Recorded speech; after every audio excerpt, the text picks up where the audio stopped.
बिस्मिल्लाहिर्रहमानिर्रहीम। अस्सलाम वालेकुम डियर स्टूडेंट्स। आज हम रेडियो एक्टिविटी का टॉपिक स्टार्ट करेंगे। आपने प्रीवियस लेक्चर में देखा था कि किस तरह इलेक्ट्रोमैग्नेटिक रेडिएशंस मैटर के साथ इंटरेक्ट करती हैं। आज हम इस लेक्चर में और आने वाले नेक्स्ट लेक्चर में ये देखेंगे कि रेडियो एक्टिविटी किन रेडिएशन से रिलेटेड है और ये रेडियो एक्टिव रेडिएशंस मैटर के साथ किस तरह इंटरेक्ट करती हैं। तो चलिए स्टार्ट करते हैं।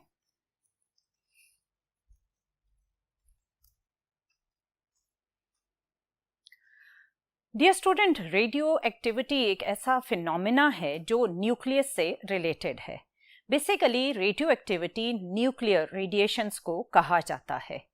न्यूक्लियर रेडिएशन का प्रोसेस या न्यूक्लियर रेडिएशन के बारे में मालूमात उस वक़्त आना स्टार्ट हुई जब 1896 में हेनरी बेकरेल ने डिफरेंट ल्यूमिनस ऑब्जेक्ट्स के बारे में एक्सपेरिमेंट्स परफॉर्म किए। क्योंकि हेनरी बेकरेल ने ये देखा था कि जब एक्स रेज डिस्कवर हुई तो एक्स रेज फोटोग्राफिक प्लेट पर इम्प्रेशंस या शेड्स जनरेट करती थीं। इसी तरह हेनरी बेकरेल ने ये ऑब्जर्व करने की कोशिश की कि क्या कोई और ऑब्जेक्ट्स हैं जिन्हें फोटोग्राफिक प्लेट के ऊपर अगर प्लेस किया जाए तो वो फोटोग्राफिक प्लेट्स पर इम्प्रेशंस देंगे। इसके लिए हेनरी बेकरेल ने डिफरेंट ऑब्जेक्ट्स की ल्यूमिनस नेचर को ऑब्जर्व करना स्टार्ट किया। डियर स्टूडेंट, आपको बताती चलूं कि ल्यूमिनस ऑब्जेक्ट दो तरह की प्रॉपर्टीज के अकॉर्डिंग बिहेव करते हैं। एक कहलाती है फ्लोरोसेंट और दूसरी कहलाती है फॉस्फोरोसेंट। फ्लोरोसेंट प्रॉपर्टी क्या होती है? एक्चुअली जब किसी ऑब्जेक्ट पर अल्ट्रा वायलेट रेडिएशंस फॉल कराएं और वो ऑब्जेक्ट या एलिमेंट उन रेडिएशंस को एब्जॉर्ब करने के बाद विजिबल रीजन की रेडिएशंस को इमिट करे तो वो ऑब्जेक्ट हमें ग्लो करता हुआ नजर आता है और ये प्रॉपर्टी कहलाती है फ्लोरोसेंट प्रॉपर्टी, जो कि आपने करेंसी के अंदर मौजूद मैग्नेटिक स्ट्रिप में भी देखी होगी। अगर इस मैग्नेटिक स्ट्रिप पर आप अल्ट्रावायलेट रेज को फॉल करें तो वो भी आपको ग्लो करती हुई नजर आती है, जो कि एक फ्लोरोसेंट बिहेवियर है। फॉस्फोरोसेंट प्रॉपर्टी क्या होती है? अगर आप किसी भी ऑब्जेक्ट के पास लाइट सोर्स को कुछ देर के लिए रखें और फिर लाइट सोर्स हटा लें तो वो ऑब्जेक्ट उस लाइट एनर्जी को जो उसने एब्जॉर्ब की होती है वो अगेन विजिबल रीजन में उसको एमिट करता है और वो हमें ग्लो करता हुआ नजर आता है। इसे बोला जाता है फॉस्फोरोसेंट प्रॉपर्टी, जिसकी एग्जाम्पल है रेडियम वॉचेस जो आप अक्सर यूज करते हैं और ये आपको ग्लो करती हुई नजर आती हैं। हेनरी बेकरेल ने जब ल्यूमिनस के डिफरेंट एक्सपेरिमेंट्स परफॉर्म किए तो उसने फोटोग्राफिक फिल्म को किसी ब्लैक शीट में रैप करके उसके ऊपर डिफरेंट एलिमेंट्स को प्लेस किया। जब हेनरी बेकरेल ने डिफरेंट एलिमेंट्स को फोटोग्राफिक फिल्म जो कि एक ब्लैक पेपर में रैप थी उसके ऊपर प्लेस किया तो उसने कई एक्सपेरिमेंट्स के बाद, कई ऑब्जर्वेशंस के बाद ये देखा कि कोई भी ऑब्जेक्ट उसकी फोटोग्राफिक फिल्म पर कोई भी ट्रैक, कोई भी शेड जनरेट नहीं कर रहा था।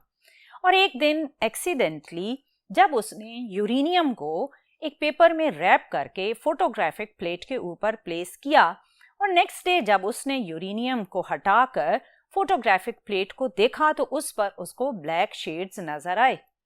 ये उसके लिए एक अमेजिंग ऑब्जर्वेशन थी, क्योंकि उसने कभी ये सोचा भी नहीं था कि यूरेनियम के अंदर से कोई ऐसी इनविजिबल रेडिएशंस एमिट होंगी जो फोटोग्राफिक प्लेट के ऊपर ये इंप्रेशन या शेड्स जनरेट करेंगी। इन इनविजिबल रेडिएशंस को स्टार्ट में हेनरी बेकरेल के नेम के अकॉर्डिंग बेकरेल रेडिएशंस कहा गया और बाद में अब हम इनको न्यूक्लियर रेडिएशंस कहते हैं। जिस वक्त हेनरी बेकरेल ने रेडियो एक्टिविटी को डिस्कवर किया उस वक्त मैडम मारी क्यूरी और उनके हस्बैंड पीरी क्यूरी भी इन्हीं रेडियो एक्टिव एलिमेंट्स पर ही एक्सपेरिमेंट्स परफॉर्म कर रहे थे। उन्होंने एट दैट टाइम दो और रेडियो एक्टिव एलिमेंट्स को डिस्कवर किया जो कि थे रेडियम एंड प्लोनियम। इन दो रेडियो एक्टिव एलिमेंट्स की डिस्कवरी के बाद बहुत सारे लोगों ने सादा लोगों को रेडियो एक्टिव एलिमेंट्स की ट्रीटमेंट्स के थ्रू डिसीव करना स्टार्ट कर दिया। कहा जाने लगा कि पेन ट्रीटमेंट के लिए रेडियम पेंडेंट को यूज करें और अगर एनर्जी ड्रिंक या पावर ड्रिंक चाहिए तो रेडॉन को वाटर में डिसॉल्व करके पिएं। और आर्थराइटिस की ट्रीटमेंट के लिए यूरेनियम ब्लैंकेट फरोख्त होने लगे। ये उस वक्त के लोगों को मालूम ना था कि ये रेडियो एक्टिव एलिमेंट्स किस कदर डेंजरस हो सकते हैं अगर इन्हें प्रिकॉशनरी मेजर्स के साथ किसी भी ट्रीटमेंट के लिए यूज ना किया जाए। अगर हम इन रेडियो एक्टिव एलिमेंट्स को आज के टाइम में देखते हैं तो डिफरेंट मेडिकल ट्रीटमेंट्स में रेडियो एक्टिव एलिमेंट्स को हम यूज भी करते हैं, लेकिन इन्हें यूज करने के लिए प्रॉपर इनकी कंट्रोल्ड इंटेंसिटी के अकॉर्डिंग और टेक्नीशियंस के हेल्प से यूज किया जाता है। अगर मैं आपसे कहूं कि रेडियो एक्टिव एलिमेंट्स या रेडियो एक्टिव रेडिएशंस आपके सराउंडिंग में हर वक्त एग्जिस्ट करती हैं, फॉर एग्जांपल जो बनाना आप खाते हैं वो भी रेडियो एक्टिविटी का एक सोर्स है, और जो नट्स आप खाते हैं वो भी रेडियो एक्टिविटी का सोर्स है, और इवन आप खुद भी रेडियो एक्टिव रेडिएशंस इमिट करते हैं। तो है ना अमेजिंग बात, क्योंकि ये रेडिएशंस जो मैंने अभी आपको बताई ये हैं तो रेडियो एक्टिव रेडिएशंस ही, लेकिन ये हार्मफुल रेडिएशंस नहीं है। सो इसका मतलब ये हुआ कि रेडियो एक्टिव रेडिएशंस का जब भी जिक्र आएगा तो ज़रूरी नहीं कि ये हर सिचुएशन में हार्मफुल इफेक्ट्स ही जनरेट करती हों। डियर स्टूडेंट, रेडियो एक्टिविटी के बारे में जब हेनरी बेकरेल ने डिफरेंट और ऑब्जर्वेशंस की तो उसने ये कहा कि कुछ एलिमेंट्स ऐसे हैं जो अनस्टेबल न्यूक्लियाई कैरी करते हैं, और ये अनस्टेबल न्यूक्लियाई ही रेडियो एक्टिव रेडिएशंस को इमिट करते हैं। डियर स्टूडेंट, अब तक हम ऑलमोस्ट 1000 से ज्यादा एलिमेंट्स को डिस्कवर कर चुके हैं। इनमें से स्टेबल न्यूक्लियाई जो हैं उनका नंबर बहुत ही कम है, जबकि अनस्टेबल न्यूक्लियाई का नंबर बहुत ज्यादा है।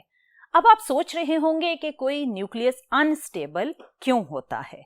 बेसिकली न्यूक्लियस में जब नंबर ऑफ न्यूक्लियॉन्स, जिसका मतलब है number of proton plus number of neutron, increase होना स्टार्ट होता है तो न्यूक्लियस अनस्टेबल होना शुरू हो जाता है। क्योंकि आपने प्रीवियस लेक्चर्स में ये पढ़ा था कि बाइंडिंग एनर्जी पर न्यूक्लियॉन अगर ज्यादा हो तो वो न्यूक्लियस एक स्टेबल न्यूक्लियस होता है। सो जब आप हायर एटॉमिक नंबर की तरफ मूव करते हैं तो बाइंडिंग एनर्जी पर न्यूक्लियॉन कम होना स्टार्ट हो जाती है। सो जब बाइंडिंग एनर्जी पर न्यूक्लियॉन कम होती है तो न्यूक्लियस अनस्टेबल होना स्टार्ट हो जाते हैं। ये बिल्कुल ऐसे ही है जैसे किसी रूम में अगर 10 स्टूडेंट्स की कैपेसिटी है और आप उस 10 स्टूडेंट की कैपेसिटी वाले रूम में 30 या 40 स्टूडेंट्स को बिठाते हैं तो उस रूम के एनवायरनमेंट में अनस्टेबिलिटी का फैक्टर आना स्टार्ट हो जाता है। बिल्कुल ऐसे ही अगर आप न्यूक्लियस में नंबर ऑफ न्यूक्लियॉन्स को बढ़ाते हैं तो नंबर ऑफ न्यूक्लियॉन्स के बढ़ने से न्यूक्लियस अनस्टेबल होना स्टार्ट हो जाते हैं। जब एक अनस्टेबल न्यूक्लियाई स्टेबल होने की कोशिश करता है तो वो 3 डिफरेंट टाइप्स ऑफ रेडिएशंस को इमिट कर सकता है। या तो वो अल्फा रेडिएशंस इमिट करेगा, या फिर बीटा, या फिर गैमा। इसका मतलब है कि रेडियो एक्टिविटी जो कि एक न्यूक्लियर फिनोमेना है, बेसिकली ये 3 रेडिएशन से रिलेटेड है। अगर हम इन रेडिएशंस को ऑब्जर्व करना चाहते हैं तो इसके लिए हम यूज करते हैं लेड चैम्बर को। लेड मेटल का बना हुआ चैम्बर जिसके अंदर हम एक होल को ड्रिल करते हैं और इस ड्रिल हुए हुए होल के अंदर आप अपना रेडियो एक्टिव सोर्स प्लेस करेंगे। अब यहां से इमर्ज होने वाली रेडिएशंस को सेपरेट करके ऑब्जर्व करने के लिए या तो हम इलेक्ट्रिक फील्ड की हेल्प लेंगे कुछ इस तरह, या फिर हम मैग्नेटिक फील्ड की हेल्प लेंगे कुछ इस तरह। इन दोनों फील्ड्स की हेल्प से आप अल्फा, बीटा और गैमा रेडिएशंस को अलग अलग सेपरेट करके देख सकते हैं। अगर इलेक्ट्रिक फील्ड आपने यूज किया तो इलेक्ट्रिक फील्ड में इन रेडिएशंस की बेंडिंग कुछ इस तरह होगी। ये बेंडिंग हमें ये बता रही है कि जो रेडिएशंस नेगेटिव प्लेट की तरफ डिफ्लेक्ट हुई हैं उनके ऊपर पॉजिटिव चार्ज होगा, क्योंकि नेगेटिव प्लेट पॉजिटिव चार्ज को अट्रैक्ट कर रही है। और जो रेडिएशंस पॉजिटिव प्लेट की तरफ डिफ्लेक्ट हुई हैं ऑब्वियसली उनके ऊपर नेगेटिव चार्ज होगा, क्योंकि पॉजिटिव प्लेट नेगेटिव चार्ज को अट्रैक्ट करेगी। और वो रेडिएशन जो स्ट्रेट अनडिफ्लेक्टेड फोटोग्राफिक फिल्म की तरफ जा रही हैं वो रेडिएशंस ऑब्वियसली न्यूट्रल होंगी। क्योंकि वो न्यूट्रल थी इसीलिए ना उन्हें पॉजिटिव प्लेट ने अट्रैक्ट किया ना उन्हें नेगेटिव प्लेट ने अट्रैक्ट किया। सेम यही ऑब्जर्वेशन अगर आप मैग्नेटिक फील्ड के थ्रू करें तो वो कुछ इस तरह होगी। क्योंकि आपने प्रीवियस चैप्टर्स में पढ़ा था कि मैग्नेटिक फील्ड में जब भी कोई चार्ज पार्टिकल परपेंडिकुलरली एंटर होता है तो उस पर मैक्सिमम मैग्नेटिक फोर्स एक्ट करती है। सो डियर स्टूडेंट, आपने ये भी पढ़ा था कि अगर पॉजिटिव और नेगेटिव चार्ज किसी भी फील्ड में परपेंडिकुलरली एंटर होते हैं तो उन पर लगने वाली मैग्नेटिक फोर्स एक दूसरे से ऑपोजिट होगी। अगर एक पार्टिकल राइट साइड पर डिफ्लेक्ट होगा मैग्नेटिक फील्ड में तो दूसरा पार्टिकल लेफ्ट साइड पर डिफ्लेक्ट होगा because of the opposite charges. So यहां पर भी जब मैग्नेटिक फील्ड में रेडिएशंस एंटर हुई तो अल्फा पार्टिकल कुछ इस तरह डिफ्लेक्ट हुए, बीटा पार्टिकल कुछ इस तरह, और गैमा रेज अगेन अनडिफ्लेक्टेड ही स्ट्रेट पाथ में मूव कर रही हैं। क्योंकि इन पर कोई चार्ज नहीं है सो मैग्नेटिक फील्ड भी इन न्यूट्रल पार्टिकल्स पर कोई भी मैग्नेटिक फोर्स एक्सर्ट नहीं करेगी। सो डियर स्टूडेंट, आपने देखा कि किस तरह रेडियो एक्टिविटी के प्रोसेस में इमिट होने वाली रेडिएशंस को आप अलग अलग करके ऑब्जर्व कर रहे हैं। यहाँ पर डियर स्टूडेंट अगर आप इनके डिफ्लेक्शन पैटर्न पर गौर करें तो अल्फा पार्टिकल का डिफ्लेक्शन कम है, बीटा पार्टिकल का डिफ्लेक्शन ज्यादा है।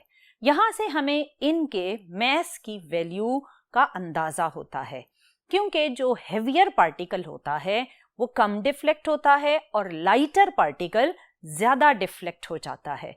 सो इसका मतलब है कि जो पार्टिकल्स नेगेटिव प्लेट की तरफ अट्रैक्ट हो रहे हैं एक तो उनके ऊपर पॉजिटिव चार्ज है और दूसरा वो कम डिफ्लेक्ट हो रहे हैं, तो इसका मतलब वो हेवियर पार्टिकल हैं। और वो पार्टिकल जो पॉजिटिव प्लेट की तरफ डिफ्लेक्ट हो रहे हैं एक तो ये कि उनका चार्ज नेगेटिव है और दूसरा वो ज्यादा डिफ्लेक्ट हो रहे हैं, जिसका मतलब ये हुआ कि वो कंपैरेटिवली लाइटर पार्टिकल हैं। डियर स्टूडेंट, जब इन पार्टिकल पर डिफरेंट इनके चार्ज और मैस और डिफरेंट इनकी एनर्जीज के अकॉर्डिंग डिफरेंट एक्सपेरिमेंट्स में ऑब्जर्वेशंस की गई तो हमें ये पता चला कि जो पार्टिकल नेगेटिव प्लेट की तरफ कम डिफ्लेक्ट हो रहे थे वो हीलियम न्यूक्लियाई थे और उनके पास थे 2 प्रोटॉन और 2 न्यूट्रॉन। एक्चुअली ये हीलियम एटम के 2 इलेक्ट्रॉन्स रिमूव होने के बाद डबल पॉजिटिव चार्ज करता हुआ एक हीलियम एटम था या हीलियम न्यूक्लियाई था। इसको आप कहते हैं अल्फा पार्टिकल, जिस पर डबल पॉजिटिव चार्ज होगा। और जो पार्टिकल पॉजिटिव प्लेट की तरफ बहुत ज्यादा डिफ्लेक्ट हो रहा था उसके बारे में जब पता किया तो पता चला कि ये एक नेगेटिव चार्ज कैरिंग पार्टिकल था और इसका negative charge equal to charge of electron था और इस पार्टिकल को कहा गया कि ये एक बीटा पार्टिकल है। और जो पार्टिकल अनडिफ्लेक्टेड जा रहा था उसका नाम रखा गया गैमा पार्टिकल और कहा गया कि ये सिर्फ और सिर्फ एनर्जी कैरिंग रेडिएशंस हैं जिनके पास ना कोई चार्ज है और ना ही इनका कोई मैस है। सो डियर स्टूडेंट, इन डिफरेंट ऑब्जर्वेशंस से हमें ये पता चला कि कोई भी अनस्टेबल न्यूक्लियाई जब स्टेबल होने की कोशिश करता है तो वो अल्फा, बीटा और गैमा रेडिएशंस को इमिट करता है। और वो रेडिएशंस किस तरह इलेक्ट्रिक फील्ड और मैग्नेटिक फील्ड में बिहेव करती हैं वो भी हमने ऑब्जर्व किया। डियर स्टूडेंट, अगर ये गैमा रेडिएशंस किसी भी बॉडी पर फॉल करती हैं तो ये न्यूट्रल, लेकिन ये बहुत ज्यादा पेनिट्रेट हो जाती हैं, इवन आपके डीएनए तक अप्रोच करती हैं और डीएनए को चेंज कर देती हैं। आपने जो हल्क मूवी देखी थी उस मूवी में भी यही बताया गया था कि गैमा रेज जब इस ह्यूमन पर फॉल हुई तो ये गैमा रेज उसके डीएनए तक पेनिट्रेट कर गई और इसके डीएनए के चेंज होने के बाद वो ट्रांसफॉर्म हो गया, यानी एक शक्ल से दूसरी शक्ल में चेंज हो गया। इसका मतलब ये है कि अल्फा, बीटा और गैमा रेडिएशंस को जब भी आप यूज करेंगे तो बहुत ही केयरफुली यूज करेंगे। सो डियर स्टूडेंट, ये तो था कि रेडियो एक्टिविटी क्या है और रेडियो एक्टिविटी के प्रोसेस में किस किस्म के एलिमेंट्स इन्वॉल्व हैं। इंशाल्लाह आने वाले लेक्चर में हम ये देखेंगे कि ये रेडिएशंस जब डिके होती हैं या कोई भी पेरेंट एलिमेंट जब रेडियो एक्टिविटी का प्रोसेस करता है तो उसमें क्या क्या चेंजेस आती हैं। टिल देन, अल्लाह हाफिज।